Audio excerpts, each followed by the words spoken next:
Hello everyone, my name is Andres Burbano. I am originally from Colombia. Currently, I'm an associate professor at the School of Arts and Humanities at the Open University of Catalonia in Barcelona, Spain. I consider myself a media scholar, mainly interested in the history of media technologies and a media artist as well.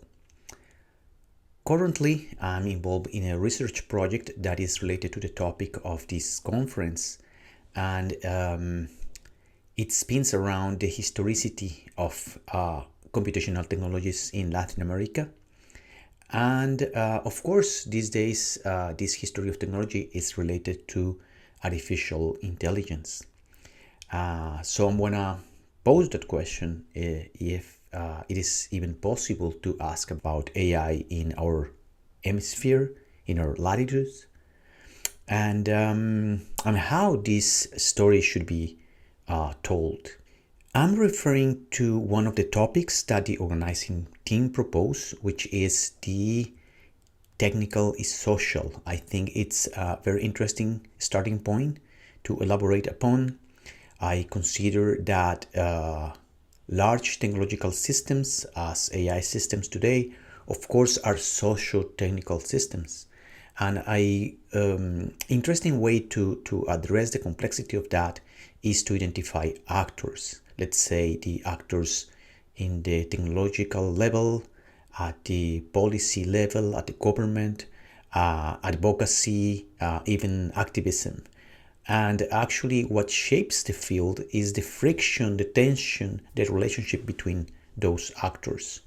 That means that when we think about the times that we are crossing related to AI, where it is not longer part of labs, but it's actually a services in the hands of everyone around the planet, these stories must be told in the context of the state of capitalism right now. Let's say addressing the size of the operation of the giant tech companies like Alphabet, Amazon, Meta.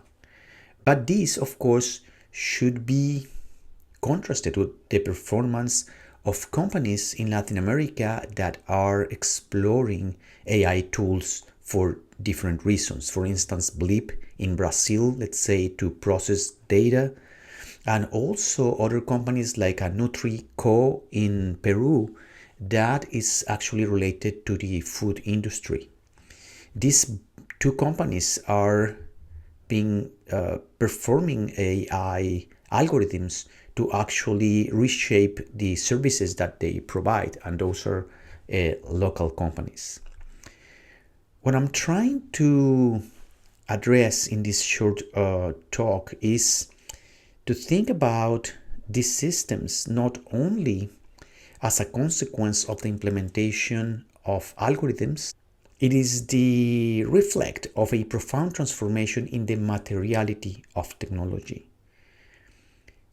A very important part of the transformation, the size of the operation of the AI services today relies on the fact that the physicality of technology is changing. The chips in which the AI processors are running currently are being optimized, are being redesigned to perform better AI routines.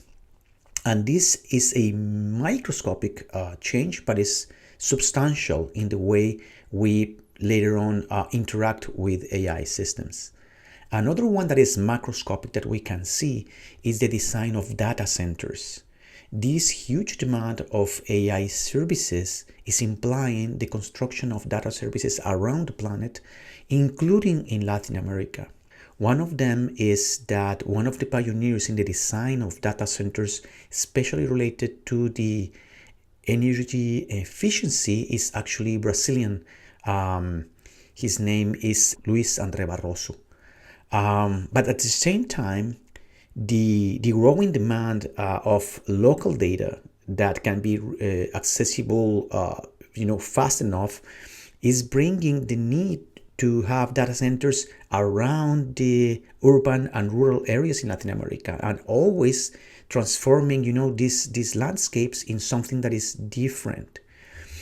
This connects with the third point I would like to address, and is that this physicality of the transformations of AI, of course, relies in natural resources. Our continent is being seen as a rich in natural resources, but in this case we will need to ask our governments to think twice on how to implement these solutions, considering the destiny of these sources. For instance, energy consumption. These data centers are energy hungry and also thirsty. They require water. So for refrigeration, water is necessary. And in some cases, like in Querétaro in Mexico, the plan to build these data centers in locations where water is not necessarily abundant is tricky, and will be part of the debates that we will presence in the years to come. The other aspect, and probably the final statement, is that the technology is cultural and is culturally embedded. That is more my field of expertise. And what I can tell you is that in Latin America, in the creative side, there have been artists exploring computational technologies since the 60s that can anticipate many of the routines and services that we experience to date with a generative AI.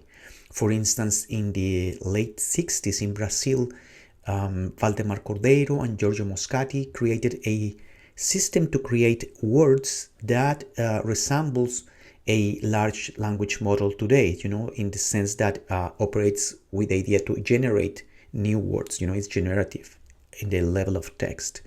In the level of image and art, in the 70s, Manuel Felgueres in Mexico created a system to compose new artworks in a rule-based process that can be considered generative. And even in 1978 in Chile, José Vicente Azuar built his own computer, and in his computer created some of this first software that can be considered artificial intelligence applied to music composition. So that legacy is very important to question, to understand better. That is kind of the task I'm trying to fulfill, as a historian of technology. And also pointing out that even in 1972 in Argentina, there were publications about artificial intelligence. The book Temas de Inteligencia Artificial was published in Argentina in 1972, and it was a state of the art of what AI was at that time. So my point, to summarize, is a understanding of the future of AI in our latitudes starts with recognition of the things that are already being done here. The history component, the historical research about it is crucial to start to think that we are part of this story and not that we are just eyewitnesses of it. This has a very important implication for, let's say, the decolonial perspective of this. We should be able to understand that we can intervene in the system, we can design it better, we can question it. Even the term decolonial applied to data, decolonial data or data colonialism, it's a contribution from a person from Latin America, from Guatemala. It's Renata Avila, who's a journalist and a lawyer who has been very active in the open source culture. So this historical perspective, combined with a awareness of what is happening now, with the idea of observatory, can lead us, the different actors in our society, to be more aware and eventually take better decisions. So this is all for now. Thank you very much. It's been wonderful to share time with you.